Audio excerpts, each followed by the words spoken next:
You just have to experience it, and preferably on big speakers. When you listen to your latest record, Unholy Majesty, it's also some kind of hypnotizing. Oh, lovely. Yeah. Thank you. Yeah. Well, that's what it is. The psych and the slow kind of riff rock stuff that we all love is very hypnotic, and we love the hypnotic aspect of, you know, and Gong are masters of that, you know. And we've played their tune Master Builder or the Glorious Om, the riff, you know, in other bands that we've been in, and that's pretty damn hypnotic. And you know, all our favourite bands do something that kind of takes you there, you know, that place. So yeah, we love all that. Yeah, if you could see your own music as a landscape, what kind of landscape would that be? Well, it's strange you should say that. When I start to make an album, I have a shape for it. So all of the songs kind of can be, you know, very sort of jaggedy shapes, but the album itself has to flow together. It has to be all working. It can't be, you know. So that's why it kind of starts in a because a lot of people have flowing songs, but then jarring tracks. So an upbeat track, slow track, an upbeat track, slow track, and so I do things the other way around. And I think, you know, a lot of bands who are fond of doing things their own way, you know, everyone has their own shape. But the landscape of the last album kind of went a bit like that. Okay.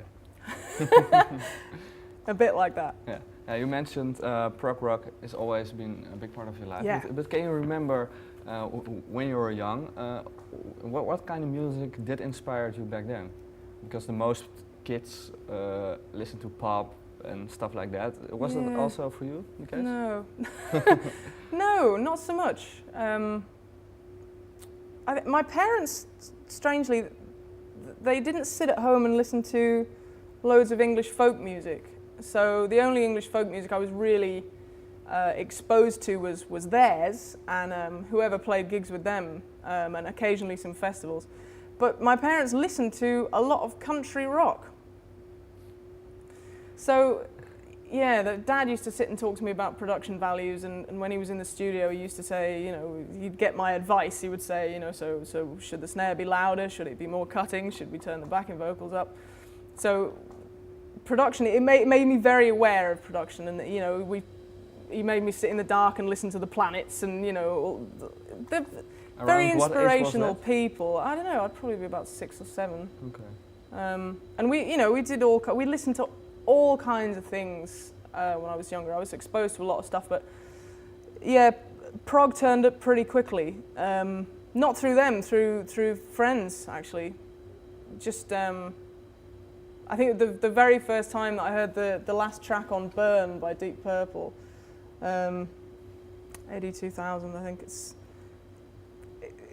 I just went, what in God's name is that? And then I was like, I want to hear more of that. I want to hear more of it. And then, you know, started collecting all the old records. And but I mean, there was an indie stage for a while, and that was short-lived because then, you know, I heard my friend came to my house in London and he said, "This is Block Party. I don't know what you're going to think of them. This is Brendan Benson. I don't know what you're going to think of him." And he said, "This is Oceanside, and if you don't like them, you can get out my house." And he said he'd disown me. So I thought, yeah, well, that's the one I'm not going to like. And I listened to it, and it was one of the very first EPs that they made. And the track on it that I really like, Mike doesn't like anymore, so he won't play it. But it's from then on, that indie disappeared after that, and I went to find more heavy things because the heavy was always there.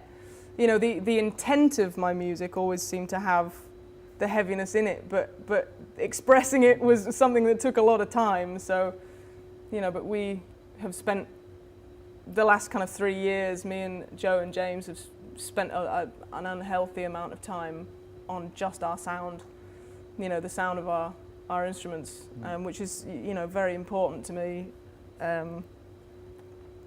So we get them just right, you know. How do you decide which sounds fit you the best? The one Seems that's the like- most satisfying. Yeah, but when do you know that something is more satisfying than the other? It seems like a very difficult process. It's to me. so personal, you know, because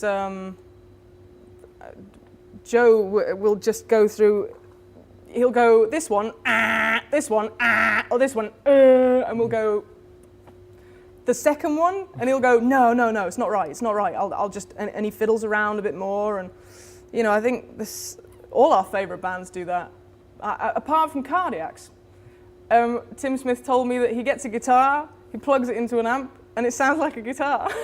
It doesn't matter what amp it is, or what guitar it is, it just sounds like a guitar, and I'm like, God, I wish I could do that, and I could just hire gear anywhere, you know, and play anyone's guitar, and it wouldn't matter. But that's because they're so good.